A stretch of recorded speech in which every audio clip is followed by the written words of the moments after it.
কিরে ভাই, তুই এনে হুইয়া রইলি কে? তোর কি গর্দন নাই? এই জঙ্গলের মধ্যে হুইয়া রইলি, কারণটা কি রে ভাই? কেডা গো? ও আমনে বাইরে হুইয়া রইছিলাম ইনো, বইয়া থাকতে থাকতে ঘুমায় গেছি গা।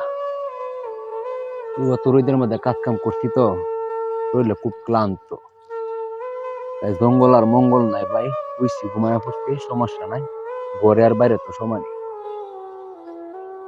সমস্যা নাই ভাই।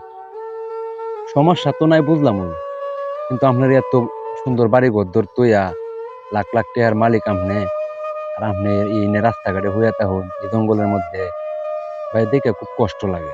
ভাই আপনার কথাগুলো ঠিক আছে, তবে একটা কথা কি ভাই জানেন, এই জীবনে অনেক মানুষের সাথে চলাফেরা করলাম, অনেক মানুষের সাথে চলছি, জীবনে অনেক সময় কাটাইছি।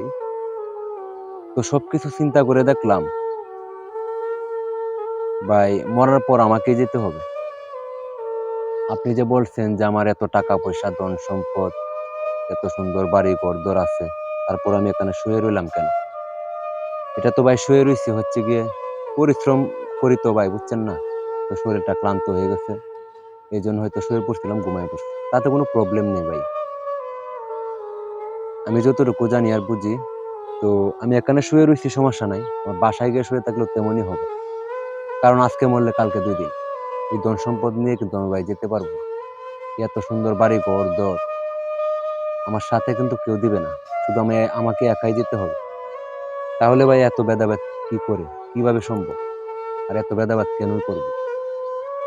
ভাই কাজ করছি, ক্লান্ত হয়ে গেছে, ঘুমায় পড়ছি, কোনো সমস্যা নেই। দেখেন আমার ধন সম্পদ আছে বলেই কি আমি, মানে আমার ধন সম্পদ আছে এই বলেই কি আমি কারোর সাথে খারাপ আচরণ করতে পারবো? সম্ভব না। আমি আমার মৃত্যুর পর আমাকে একাই যেতে হবে, আমাকে টাকা পয়সা দিবে না, এই ধন সম্পদ আমি নিয়ে যেতে পারবো না। এই জন্য ভাই, যে আপনাকেও বলতেছি ভাই, সবসময় একটা কথা মাথায় রাখবেন যে আজ মরলে কালকে 2 দিন, 2 দিনের দুনিয়াতে আমরা আছি। কখন উপরওয়ালা আমাদেরকে নিয়ে যাবে তা আমরা কেউ বলতে পারবো না। যখন সময় আসবে তখন মৃত্যুবরণ করতে হবে, এটা একদিন না একদিন হবেই। এটা আমরা কেউ বলতে পারবো না যে আজকে আমাদের মৃত্যু হবে, কালকে আমাদের মৃত্যু হবে না, বা আজকে আমরা মারা যাব, এরকমটা কেউ বলতে পারবেন না। তো ভাই, আশা করি আমার কথাগুলো বুঝতে পারছেন। তো এখানে শুয়ে থাকার কারণটা কি বুঝতে পারছেন? তো আমার যা ধন সম্পদ আছে, আমি এত ধন সম্পদ দিয়ে কি করবো? মৃত্যুর পরে তো আর নিয়ে যেতে পারবো না। তো আমি আর যতটুকু বুঝি আর কি, ততটুকু হচ্ছে গিয়ে মনে করেন কিছু যদি আমি গরিব মিসকিনদেরকে বিলিয়ে দেই, ঠিক আছে, কিছু অংশ দেই, তাদেরও চললো, আমিও চললাম, এতে আমি সওয়াবের ভাগীদার হলাম, ঠিক আছে। তো এটা ভাই সবারই করা উচিত। তো আমাদের টাকা পয়সা আছে ঠিক আছে, কিন্তু আমরা গরিব মিসকিনদেরকে তাকায় দেখি না, তারা কিভাবে দিন দিন কাটে, তারা কিভাবে চলে, কিভাবে তারা উপার্জন করে, আর কিভাবে তারা চলে বা খাওয়া দাওয়া করে। এক বেলা কাজ করে দুবেলাও খেতে পারে না। তো সবকিছু চিন্তা ভাবনা করে দেখলাম যে আমরা বড় লোক যারা আছে, যারা কোটি টাকার মালিক আছে, লাখ লাখ টাকার মালিক আছে, ডেলি 20-30 হাজার, 40 হাজার, 50 হাজার টাকা ইনকাম করে, আমরা যদি কিছু অংশ আমরা গরিবদেরকে মিলিয়ে দিই, মানে তাদের হাতে কিছু অংশ তুলে দিই, তাহলে কিন্তু ভাই আমরা এটা সওয়াবের ভাগীদার হব। এতে কিন্তু আমাদের গুনাহ হবে না, তারাও খুশি হবে। তাদের খুশি হওয়ার কারণে আমরাও কিন্তু সওয়াবের ভাগীদার হলাম। এতে কিন্তু আপনি জান্নাতে যেতে পারেন, জান্নাতের দরজাটা কিন্তু আপনার জন্য খোলা যেতে পারে। এই জন্য ভাই, শত কাজের পরে দেও আমাদের উপরওয়ালা যে আদেশগুলো দিচ্ছেন, সে আদেশগুলো পালন করতে হবে।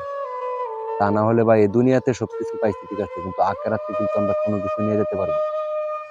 আমরা এই দুনিয়াতে লাখ লাখ টাকা, কোটি কোটি টাকার মালিক হতে পারি, কিন্তু আখেরাতে যাওয়ার জন্য কিছু অংশ তো কিছু করতেই হবে। আমার উপরওয়ালাকে খুশি করার জন্য কিছু না কিছু করতেই হবে। এই জন্য ভাই, আমরা যারা আছি, তো সবাই 5 ওয়াক্ত নামাজ পড়বো, আল্লাহর কাছে সবসময় কাঁদবো, হাত তুলে কাঁদবো। তো সবসময় আল্লাহ তাআলার কাছে সবকিছু আমরা দাবি করব। যেন উপরওয়ালা আমাদেরকে সবকিছু দিয়ে সহায়তা করে। তো যাই হোক ভাই, ভালো থাকবেন। জায়গা, হ্যাঁ, খাওয়া দাওয়ার সময় হয়ে গেছে, এখনো খাওয়া দাওয়া করি না সকাল থেকে। ঠিক আছে, শরীরটা খুব ক্লান্ত। ঠিক আছে, আপনার কথা আমি বুঝতে পারছি।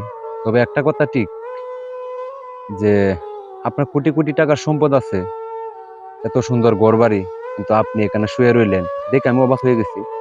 এরকম মানুষ অনেকেই আছে দুনিয়াতে, তবে দেখা যায় না। যা আমি আপনাকে দেখলাম, এ মনে হয় প্রথম আপনার মতো একজন মানুষকে আমি দেখলাম।